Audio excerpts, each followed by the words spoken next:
যদি আপনি বেকার হয়ে থাকেন বা যদি কোনো কাজ না করে থাকেন, যদি আপনি অনলাইনে সমস্ত চাকরির ফর্ম ফিল আপ করে থাকেন, তাহলে ভিডিওটি আপনাদের জন্য।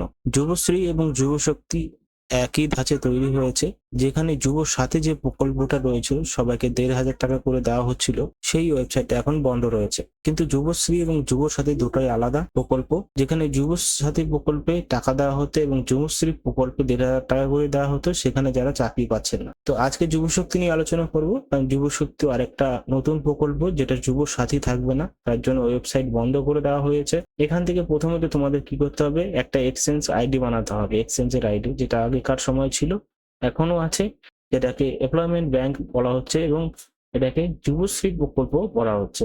তো এখানে তোমরা দেখতে পাচ্ছ যুবশ্রী প্রকল্প নামে একটা লিস্ট তৈরি হয়েছে, সাবমিশন গাইডলাইন দেওয়া আছে, ওয়েটিং লিস্ট দেওয়া আছে, যেখানে এখানে পিডিএফ ডাউনলোড করা হচ্ছে এবং পিডিএফ ডাউনলোড করার পরে এখান থেকে ওপেন করে দেখতে পাচ্ছি যে কিভাবে আবেদন করতে হবে, সমস্ত বিষয়গুলো বলা আছে। এটা রয়েছে যুবশ্রী। এবার কিন্তু আপনাদের কিন্তু এক্সচেঞ্জের কার্ড বানাতে হবে যারা যুবশক্তি পেতে চাও। সেই ক্ষেত্রে লগ ইন এবং বলা হচ্ছে নিউ এনরোলমেন্ট জব শেখার, এখানে ক্লিক করতে হবে।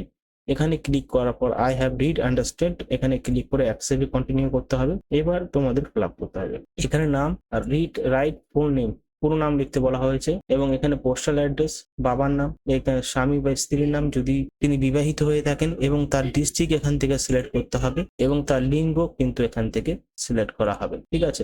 এবং কাস্টও সিলেক্ট করতে পারবে এখান থেকে, এবং এখানে সাব ডিভিশনাল এখান থেকে সিলেক্ট করতে পারবে, রিলিজিয়ন এখান থেকে সিলেক্ট করতে পারবে এবং পিনকোড এখানে মিউনিসিপ্যালিটিও সিলেক্ট করতে পারবে, পিনকোড এখান থেকে সিলেক্ট করতে পারবে। সমস্ত সিলেক্ট করার পর বিবাহিত না আনম্যারিড এখান থেকে, ডিভোর্স উইডো সমস্ত কিছু আছে এখান থেকে সিলেক্ট করতে পারবে। এক্সচেঞ্জের কার্ড যদি থাকে এখান থেকে এক্সচেঞ্জের কার্ডও কিন্তু এখান থেকে সিলেক্ট করতে পারবে। ডেট অফ বার্থ এবং মোবাইল নাম্বার দিতে হবে, এবং ফিজিক্যাল যদি কোনো রকম প্রতিবন্ধী হয়ে থাকে ইয়েস দেবে, এবং তার একটা সার্টিফিকেট কত পার্সেন্ট প্রতিবন্ধী সেটাও এখানে দিতে বলা হয়েছে।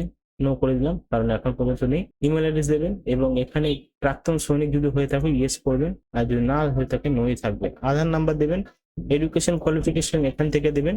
এখানে দেখতে পাচ্ছেন মানে অষ্টম শ্রেণীর নিচে থেকেও কিন্তু আবেদন করছে। এখান থেকে ক্লিক করবেন, আপনার ইউনিভার্সিটি বা স্কুল যা হবে এখান থেকে সিলেক্ট করবেন এবং ইয়ার পাসিংটা এখানে সিলেক্ট করবেন। যদি মনে ইচ্ছা হয় আরো কিছু দেওয়ার জন্য তো এখান থেকে অ্যাড করবেন। তারপরে এখান থেকে আপনি ভাষা এখান থেকে সিলেক্ট করতে পারবেন। এখানে আপনি সেই ভাষা বলতে পারছেন, লিখতে পারছেন এবং বলতে পারছেন, পড়তে পারছেন এবং ভালো মতন বলতে পারছেন, এখান থেকে সিলেক্ট করতে পারবেন। আরো কিন্তু এখান থেকে সিলেক্ট করা যাবে। সমস্ত কিছু করার পর ফিজিক্যাল মেজারমেন্ট, শারীরিক পরিমাপ, যেখানে বলা হচ্ছে হাইট এবং ওয়েট এবং ছাতি, সেখানে একটা ফটো এখানে আপলোড করে দিতে হবে নিজের, এবং এখানে সিভি মানে বাইরেটা আপলোড করে দিতে হবে। এমপ্লয়ের নাম যিনি আবেদন করছেন এবং তার কত বড় এক্সপিরিয়েন্স রয়েছে, এবং এখানে পোস্ট এবং স্যালারি কত টাকা রয়েছে, এবং এখান থেকে আপনি কোন কাজে করছেন সেই কাজটা এখানে সিলেক্ট করতে। তারপরে প্রুফ অফ রেসিডেন্সের জন্য আপনি Aadhaar card, voter ID card, ration card এতগুলো কিন্তু ফর্ম দিতে পারবেন, মানে ভ্যালিড বৈধ ডকুমেন্ট দিতে পারবেন। এবং প্রুফ রেসিডেন্স প্রুফের আইডি নাম্বার এখানে আধার কার্ডের নাম্বার দিয়ে দেবেন। যদি বিপিএল হয়ে থাকেন মানে রেশন কার্ড যদি বিপিএল হয়ে থাকে তো ইয়েস দেবেন, এবং না হয়ে থাকে না। অ্যাডিশনাল ইনফরমেশন যদি থাকে আগে কিছু জানা থাকলে এখানে লিখে দেবেন। এখানে ক্যাপচা কোড এখানে দুটো চিক দিয়ে সাবমিট করে দেবেন। এই রয়েছে এমপ্লয়মেন্ট ব্যাংকের এক্সচেঞ্জের কিন্তু অফিসিয়াল রেজিস্ট্রেশন, ঠিক আছে। এইভাবে করতে হবে। এবার করার পরে আপনাদের নাম লিস্টে আসবে। যুবশক্তি যখন থেকে চালু হবে ওয়েবসাইট তৈরি হয়ে যাবে।